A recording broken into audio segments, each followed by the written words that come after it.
Hi friends, how are you doing? चलिए बात करते हैं एक आईपीओ के बारे में जो जनवरी 11th को आया था और ये जनवरी 11 से जनवरी 15 के बीच में रहेगा। इसका नाम है Australian premium solar India IPO. ये फर्स्ट ऑफ ऑल ये समझते हैं कि ये फ्रेंड्स करता क्या है? ये क्या करता है कि ये दो तरह के जो सोलर पैनल्स हैं, ये उसको मैन्युफैक्चर करता है। और फिर ये वही सोलर पैनल्स को इंस्टॉल भी करता है। तो ये 2 सर्विस प्रोवाइड करता है। तो ये मैन्युफैक्चर जो 2 सोलर पैनल करता है, वो होते हैं मोनोक्रिस्टलाइन और एक होता है पॉलीक्रिस्टलाइन। इसको मैं थोड़ा-सा आपको बताता हूँ, ये थोड़े-से टेक्निकल टर्म्स है, थोड़ा-सा मैंने ईज़ी टर्म्स में आपको थोड़ा-सा बता देता हूँ कि मोनोक्रिस्टलाइन्स वो सोलर पैनल्स होते हैं, जो कि जो सोलर की जो एनर्जी होती है, उस उसको काफ़ी ज़्यादा मतलब कि स्टोर करते हैं और उसके बाद काफ़ी अच्छी तरीके से वो ज़्यादा एफ़िशिएंट वे से इलेक्ट्रिसिटी को जनरेट करते हैं और इसलिए ये इनकी कॉस्ट भी काफ़ी ज़्यादा होती है। और ये सिंस ये इतने हाइली एफिशिएंट भी होते हैं, तो अगर सपोज़ कर लीजिए किसी का घर है और उसके रूफ में इतनी जगह नहीं है, तो definitely a person can go for these type of panels और वो इंस्टॉल करा सकता है ये वाले मोनोक्रिस्टलाइन पैनल्स और और मतलब कि the person can get the energy और ये एनर्जी भी काफ़ी ज़्यादा देते हैं। ये अराउंड इनका जो एक सोलर पैनल है, ये जो वो एनर्जी देगा आपको 300 से 375 वॉट के बीच में। और जो पोलो क्रिस्टलाइन होते हैं, वो इतने एफिशिएंट नहीं होते हैं और वो इतनी एनर्जी नहीं दे सकते जितने कि मोनो दे पाते हैं। और मोनो थोड़े ब्लैक कलर के होते हैं, मोनो क्रिस्टलाइन जो सोलर पैनल्स और जो पोलो क्रिस्टलाइन होते हैं, वो ब्लू कलर के भी होते हैं। And I am sure that you guys would have seen कि घर के ऊपर आपने ये सारे सोलर पैनल्स देखे होंगे। और मेरी एक और भी वीडियो थी वॉरी आईपीओ के बारे में, डीआरएचपी जो मैंने बताया है, उसमें मेरे पैनल के अंदर जो 6 तरह के सारे जो एलिमेंट्स होते हैं, वो सारे के सारे बताए हुए हैं। तो आप वो भी डेफ़िनिटली देख सकते हैं इसके लिए। अच्छा, अब इस आईपीओ के बारे में बात करते हैं। ये जो पहले एक और चीज़ मैं आपको बताना चाहता हूँ इसमें एक्चुअली जो ये सोलर पैनल होता है, इसमें सेल्स होते हैं। 32, 36, 48, 96 ऐसे इनके साइज़ होते हैं और जो 32 के साइज़ के होते हैं, ये 15 वॉट जनरेट करते हैं। तो ये थोड़ा-सा मैं टेक्निकल था, थोड़ा-सा जो जो ईज़ी टर्म्स हैं उसमें मैंने ट्राई किया है आपको बताने का। मेबी जिनके घर में सोलर पैनल्स लगे होंगे they will be knowing much more than that. So this is just a small brief which I wanted to put. But this is what they do. They manufacture this monocrystalline and polycrystalline और उसके बाद ये इन्हीं को ये install भी करते हैं। अब ये कहाँ पे इंस्टॉल करते हैं? आपके घर पे भी इंस्टॉल कर सकते हैं, एग्रीकल्चर में भी करते हैं ये और कमर्शियल जो बिल्डिंग्स होती हैं वहाँ पे भी इंस्टॉल करते हैं। इन्होंने अभी तक 10,000 10,000 जो सोलर पैनल्स हैं, ये इंस्टॉल किए हैं। और ये 9500 में उससे भी ज़्यादा 9500 तक के घर में भी किए हैं और 1300 जो सोलर पैनल हैं, इन्होंने ये एग्रीकल्चर लैंड्स में भी किए हैं।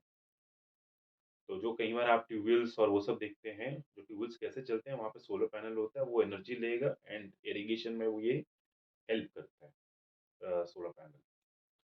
तो इन्होंने वहाँ पे भी इंस्टॉल किए हैं और इस ये जो इनकी एक ही फैक्ट्री है और अराउंड कोई 160-165 के करीब इनके एम्प्लॉइज़ हैं, वो गुजरात में हैं। और इनका जिस तरह से मैंने बताया इनका मैन्युफैक्चरिंग प्लांट भी गुजरात में है और इनकी टीम काफ़ी स्ट्रॉन्ग है और प्रमोटर्स भी काफ़ी स्ट्रॉन्ग है एंड एक्सपीरियंस्ड हैं।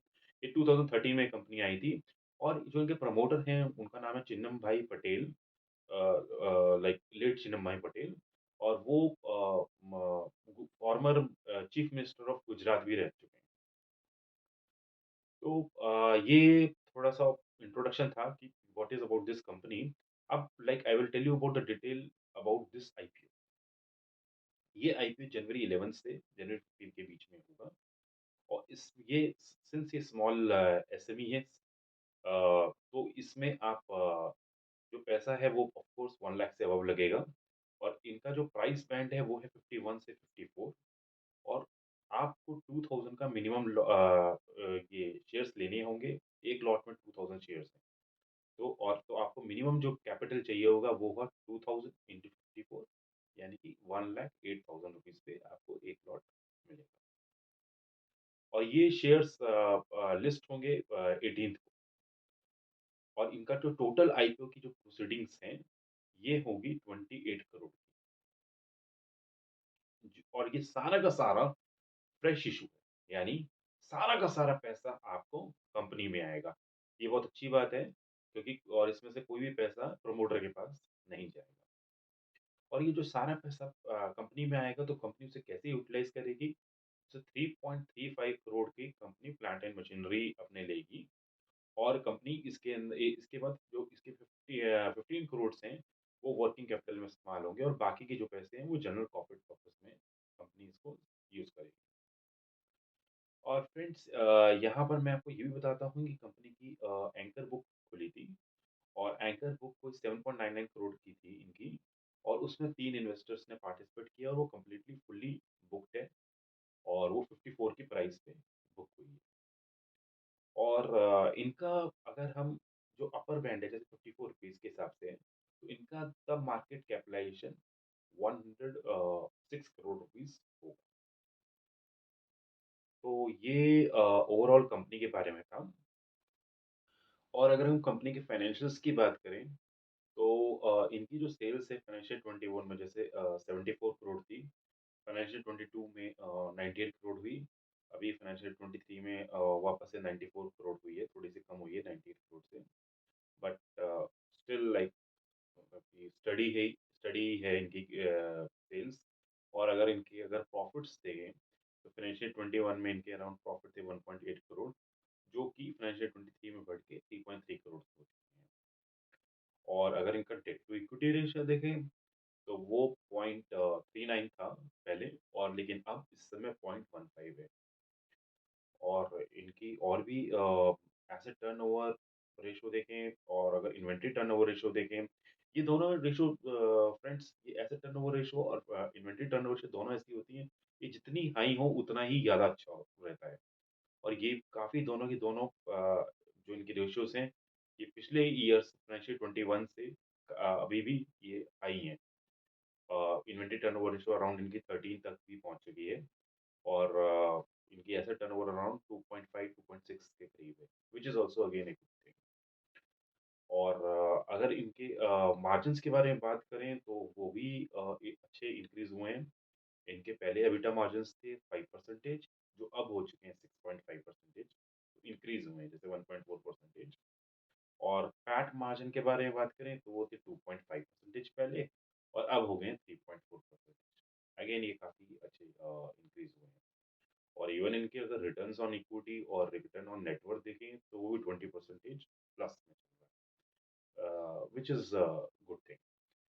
और सबसे बड़ी बात है इसकी वैल्यूएशंस के बारे में। अब मैं इ इन्होंने जिस कंपनी को कंपेयर अपने साथ किया है, वो है जियोडिक एनर्जीज़ लिमिटेड करके एक कंपनी है।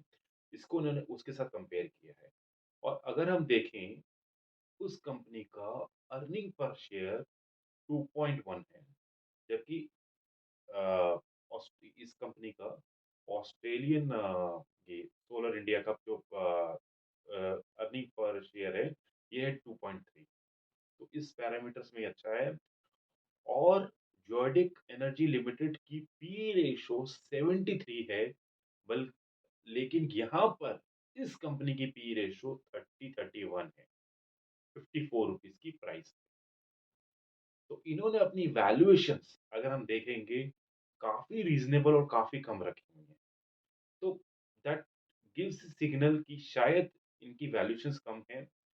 उसी कॉम्पिटिटर की अगर 74-75 है, तो इनकी प्राइस 54 की जगह 70-80 रुपीज़ होनी चाहिए, जो कि इन लोगों ने 54 रुपीज़ करी हुई है।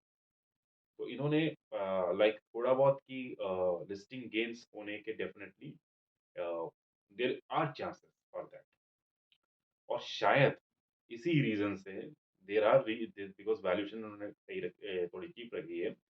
ग्रे मार्केट प्राइस में इसका प्रीमियम 35 रुपीज़ है।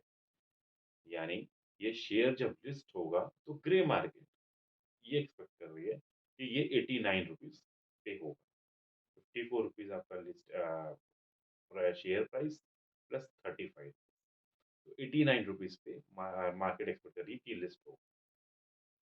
तो बट एज़ मैंने हमेशा आपको बताया है कि grey market price is just an indicative, it's not at all मतलब we should not take this grey market and just invest, but this is just an indicative. तो मेरे ख्याल से इंडिकेशन इसलिए भी आया है क्योंकि पीई इन्होंने काफ़ी रीज़नेबल रखी है। तो